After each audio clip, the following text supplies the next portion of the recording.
السلام علیکم ورحمۃ اللہ وبرکاتہ ان الحمد للہ والصلاۃ والسلام علی رسول اللہ وعلی آلہ وصحبہ ومن والہ بعد۔ محترم ناظرین، شریعت ڈپلومہ کورس کے درس فقہ میں آپ کا استقبال ہے۔ ہم لوگ اس وقت شرائط نماز، واجبات نماز اور ارکان نماز کی معلومات حاصل کر رہے ہیں۔ انہی سے متعلق چند مسائل آج ہم انشاءاللہ پڑھیں گے۔ اس سلسلے میں جیسا کہ ہم نے پہلے بیان کیا تھا کہ شرائط نماز میں ایک اہم شرط ہے طہارت، لیکن سوال ہے کیا لا علمی سے نجاست لگے کپڑوں میں اگر کوئی انسان نماز پڑھ لے تو نماز ہو جائے گی؟ اس سلسلے میں امام احمد، امام شافعی، امام ابو حنیفہ رحمۃ اللہ علیہ کے نزدیک ایسے شخص کی نماز باطل ہو جاتی ہے۔ البتہ امام مالک رحمۃ اللہ علیہ کہتے ہیں کہ اگر بھول کر یا علم نہ ہونے سے ایسا کرے تو نماز ہو جائے گی۔ اس سلسلے میں راجح مسلک یہی ہے کہ جب کوئی شخص نماز سے فارغ ہو اور اپنے کپڑے یا بدن پر نجاست دیکھے کہ جس کا اسے علم نہیں تھا تو اس کی نماز صحیح ہے، اس کو دوبارہ نماز پڑھنا ضروری نہیں ہے۔ دلیل ابو سعید خدری رضی اللہ تعالیٰ عنہ سے روایت ہے، وہ کہتے ہیں کہ نبی کریم صلی اللہ علیہ وسلم نے ایک مرتبہ دوران نماز جوتیاں اتار دیں۔ یاد رکھیے کہ نبی اکرم صلی اللہ علیہ وسلم اور دیگر صحابہ بھی نماز کے دوران جوتے پڑھ کر کے نماز بھی پڑھا کرتے تھے، تو جوتے پہن کر کے نماز پڑھنا بھی درست ہے۔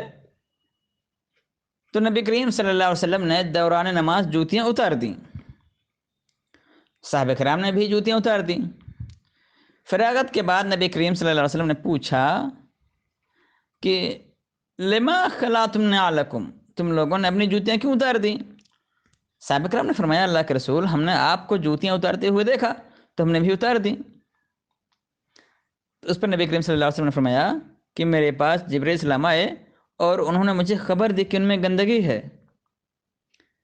اس کے بعد آپ نے فرمایا فَإِذَا جَاءَ أَحَدُكُمُ الْمَسْجِدَ فَلْيُقَلِّبْ نَعْلَيْهِ وَلْيَنْظُرْ فِيهِمَا فَإِنْ رَأَىٰ خُبْثًا فَلْيَمَسْحُ بِالْأَرْضِ ثُمَّ لْيُصَلِّ فِيهِمَا۔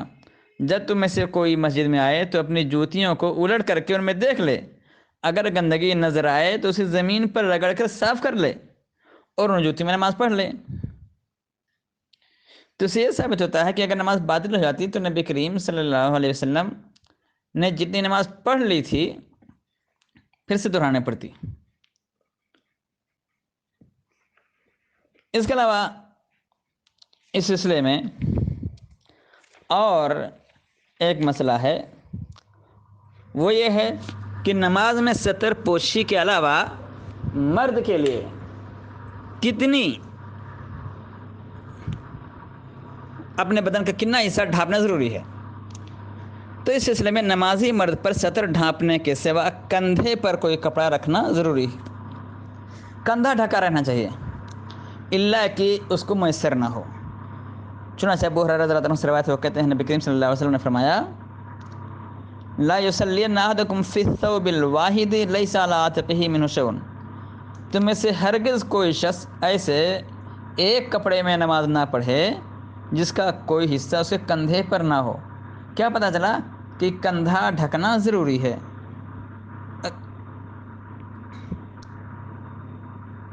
البتہ اگر کپڑا کم ہو تو صرف ازار باندھ کر محض اپنا ستر ڈھانپ لینا ہی ضروری ہے، جیسا کہ نبی کریم صلی اللہ علیہ وسلم نے فرمایا وَإِنْ كَانَ ضَيِّقًا فَاتَّزِرْ بِهِ، اگر کپڑا تنگ ہو تو اس کو ازار کے طور پر باندھ لو۔ اسی طرح سے عورت کے لیے سر پر دوپٹہ ہونا بھی ضروری ہے۔ نبی کریم صلی اللہ علیہ وسلم نے فرمایا لا يقبل اللہ صلاۃ حائض الا بخمار، اللہ تعالیٰ بالغ عورت کی نماز اوڑھنے کے بغیر قبول نہیں کرتا ہے۔ تو یہ مرد اور عورت کے کپڑے کی تفصیل ہے۔ اسی طرح سے دوران نماز مضبوطی سے چادر لپیٹنا درست نہیں ہے، جس کو عربی زبان میں استعمال سما کہا جاتا ہے، یا ہمارے یہاں اردو زبان میں بکل مارنا بولتے ہیں۔ تو نبی کریم صلی اللہ علیہ وسلم نے اشتعال سما سے منع کیا ہے۔ ابو ہریرہ رضی اللہ تعالیٰ عنہ سے روایت ہو، کہتے ہیں نہى نبی صلی اللہ علیہ وسلم ان یشتمل السما، نبی کریم صلی اللہ علیہ وسلم نے اشتعال سما سے منع کیا ہے۔ اشتعال سما کسے کہتے ہیں؟ ابو سعید خدری رضی اللہ تعالیٰ عنہ کی روایت میں ہے وَالسَّمَّاءُ أَن يَجْعَلَ ثَوْبَهُ أَحَدَ عَاتِقَيْهِ فَيَبْدُو أَحَدُ شِقَّيْهِ لَيْسَ عَلَيْهِ ثَوْبٌ۔ سما کی صورت یہ ہے کہ اپنا کپڑا اپنے ایک کندھے پر اس طرح ڈال لی جائے کہ ایک کنارے سے کھل جائے، یعنی شرمگاہ کھل جائے، اور کوئی دوسرا کپڑا وہاں پر نہ ہو۔ اسی طرح سے صدل کرنا بھی منع ہے۔ نبی کریم صلی اللہ علیہ وسلم نے فرمایا، ابو ہریرہ رضی اللہ عنہ سے روایت ہے کہ ان نبی صلی اللہ علیہ وسلم نہى عن الصدل فی الصلاۃ، نبی کریم صلی اللہ علیہ وسلم نے نماز میں صدل سے منع کیا ہے۔ صدل کیا ہے؟ صدل یہ ہے کہ آدمی اپنے کپڑے کے دونوں کناروں کو اپنے سامنے ملائے بغیر لٹکا لے۔ اسی طرح سے علامہ ابن الاثیر رحمۃ اللہ علیہ صدل کی تعریف یہ کرتے ہیں کہ صدل یہ ہے کوئی شخص اپنے کپڑوں کو لحاف بنا لے اور اپنے ہاتھوں کو اندرونی جانب سے داخل کرے، جب وہ رکوع یا سجدہ کرے تو کپڑا اسی طرح سے۔ صدل کی ایک تعریف یہ بھی کی گئی ہے کہ صدل یہ ہے کوئی شخص ازار کا درمیانی حصہ اپنے سر پر رکھ کر اس کے دونوں کناروں کو اپنے کندھوں پر رکھے بغیر دائیں اور بائیں جانب چھوڑ دے۔ تو الگ الگ تعریف کی گئی ہے۔ اسی طرح سے دوران نماز اسبال ازار، خصوصاً دوران نماز اسبال ازار سے منع کیا گیا ہے۔ اسبال ازار مطلب پیجامہ، لنگی، پتلون وغیرہ کپڑا ٹخنے سے نیچے لٹکانے کو اسبال کہا جاتا ہے، یہ ناجائز ہے۔ نبی کریم صلی اللہ علیہ وسلم نے فرمایا لا ينظر اللہ الی من جر ازارہ بطرا، اللہ تعالیٰ ایسے شخص کی طرف نظر رحمت سے نہیں دیکھے گا جس نے تکبر سے اپنی چادر کو لٹکایا۔ ایک دوسری روایت میں ہے کہ اللہ تعالیٰ قیامت کے دن 3 آدمیوں سے باتیں نہیں کرے گا، نہ ان کی طرف رحمت کی نظر ڈالے گا، نہ ہی ان کو پاک صاف کرے گا، بلکہ ان کے لیے دردناک عذاب ہے۔ ان میں سے ایک کون ہے؟ المسبل ازارہ، ایسا شخص ہے جو اپنا پاجامہ وغیرہ اپنا کپڑا ٹخنے سے نیچے لٹکاتا ہے۔ اسی طرح سے ایک سوال یہ آتا ہے کہ اگر کوئی شخص ازار لٹکا لے تو کیا نماز باطل ہو جائے گی؟ کیا اس کو دوبارہ وضو کرنا پڑے گا؟ کیا اس سے وضو ٹوٹ جاتا ہے؟ ابو ہریرہ رضی اللہ تعالیٰ عنہ سے اس سلسلے میں روایت ہے کہ ایک آدمی اپنا تہ بند ٹخنوں سے نیچے لٹکائے ہوئے نماز پڑھ رہا تھا۔ آپ نے اسے فرمایا اذهب فتوضا، جاؤ اور وضو کرو۔ دریافت کرنے پر نبی کریم صلی اللہ علیہ وسلم نے فرمایا کہ اس نے نماز ایسے پڑھی کہ اس کا پاجامہ، اس کا کپڑا ٹخنے سے نیچے لٹک رہا تھا، لیکن یہ روایت ضعیف ہے، اس لیے قابل حجت نہیں ہے۔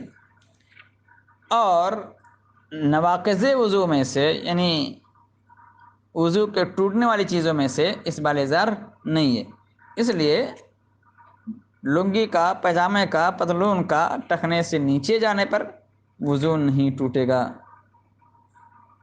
اسی طرح سے نماز بھی باطل اس سے نہیں ہوتی، البتہ گناہ کبیرہ ہے یہ، چاہے نماز کے دوران لٹکائے یا نماز کے خارج میں۔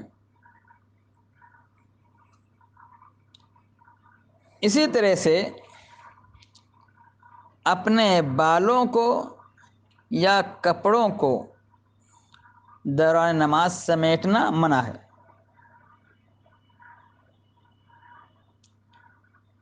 اسی طرح سے نماز کی حالت میں ریشمی کپڑا پہننا، شوخ کپڑا پہننا اور غصب کیا ہوا کپڑا پہننا درست نہیں ہے۔ ریشمی کپڑا چونکہ مردوں پر ہمیشہ حرام ہے، اس لیے ایسا کپڑا پہن کر نماز نہیں پڑھنا چاہیے۔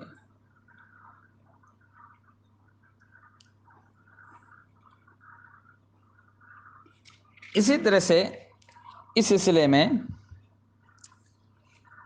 ایک اور مسئلہ ہے کہ اگر انسان قبلہ نہ دیکھ رہا ہو، جیسے قبلہ استقبال قبلہ شرط ہے، تو اگر انسان کو قبلہ معلوم ہے تو قبلہ کی طرف رخ کرے گا، لیکن اگر قبلہ معلوم نہیں ہے تو کوشش و تحقیق کے بعد اس کو جو سب سے قریب ترین قبلہ محسوس ہو اپنے یقین کے مطابق اس کی طرف رخ کر لے، کیونکہ لا یکلف اللہ نفسا الا وسعہا، اللہ تعالیٰ کسی نفس کو اس کی وسعت سے بڑھ کر مکلف نہیں بناتا۔ ایک مرتبہ ایسا نبی اکرم صلی اللہ علیہ وسلم کے دور میں بھی ہوا۔ عبداللہ بن عامر بن ربیعہ اپنے والد سے بیان کرتے ہیں کہ ہم ایک مرتبہ اندھیری رات میں نبی کریم صلی اللہ علیہ وسلم کے ساتھ سفر میں تھے، ہمیں قبلے کا علم نہیں ہوا، لہٰذا ہم میں سے ہر آدمی نے اپنی جہت میں نماز پڑھ لی، جس کو جو سجھائی دیا، جس کو جو بہتر لگا کہ ہاں ادھر قبلہ ہوگا، اس نے اسی طرح نماز پڑھ لی۔ اس کے بعد نبی کریم صلی اللہ علیہ وسلم سے لوگوں نے بیان کیا تو آیت نازل ہو فَإِنَّمَا تُوَلُّوا فَثَمَّ وَجْهُ اللَّهِ، کہ جدھر بھی تم رک کر کے نماز پڑھ لو ادھر اللہ تعالیٰ کا چہرہ ہے۔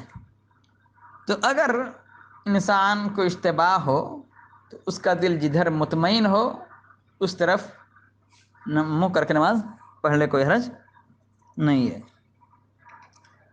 ہاں اگر کوئی شخص نماز پڑھ رہا ہے پہلے دوران نماز اگر کوئی آ کر بتا دیتا ہے، مثال کے طور پر کوئی آدمی کسی اجنبی جگہ پر مہمان گیا ہے، نئی جگہ پر گیا ہے، اور اس نے کسی سے نہیں پوچھا قبلہ، اتفاق سے پڑھنے لگا نماز، اتنے میں میزبان نے دیکھا اس کو غلط سمت میں نماز پڑھتے ہوئے، تو وہ بول پڑے کہ بارے یہ تو دوسرا سمت ہے، یہ تو دوسری طرف انسان منہ کر کے نماز پڑھ رہا ہے، یہ سمت قبلہ کی سمت نہیں ہے۔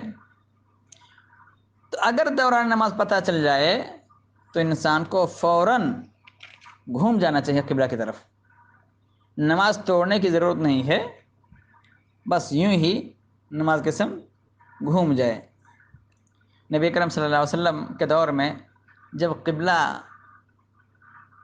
بدلا گیا تو صحابہ اکرام نماز پڑھ رہے تھے، دوران نماز ہی اعلان سنائی دیا، اس موقع پر جماعت کے دوران ہی لوگوں نے اپنا قبلہ بدل لیا۔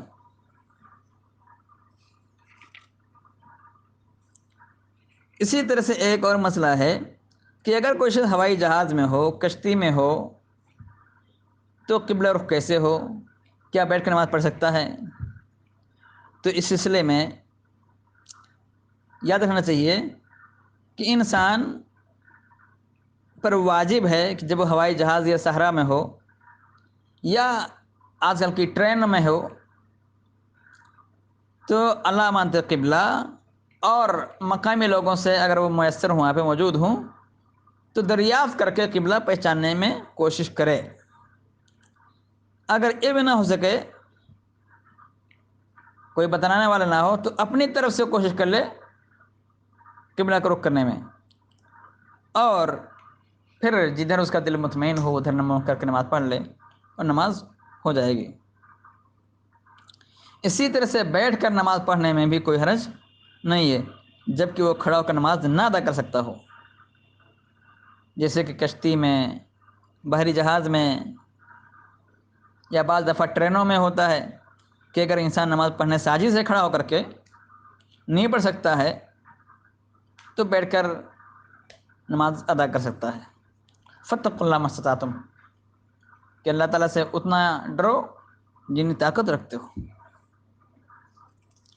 اسی طرح سے نقش و نگار والے مصلی پر اور اس طرح کے پردوں کے سامنے نماز پڑھنا مکروہ ہے۔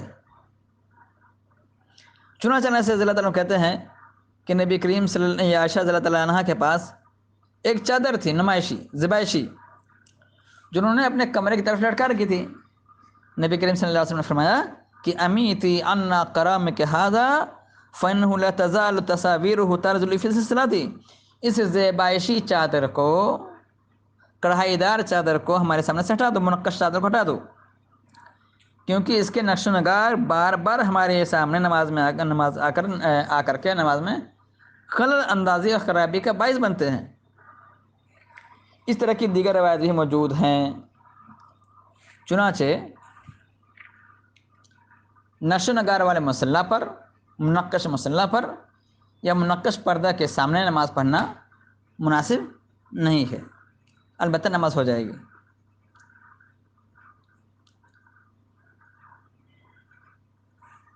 اس کے علاوہ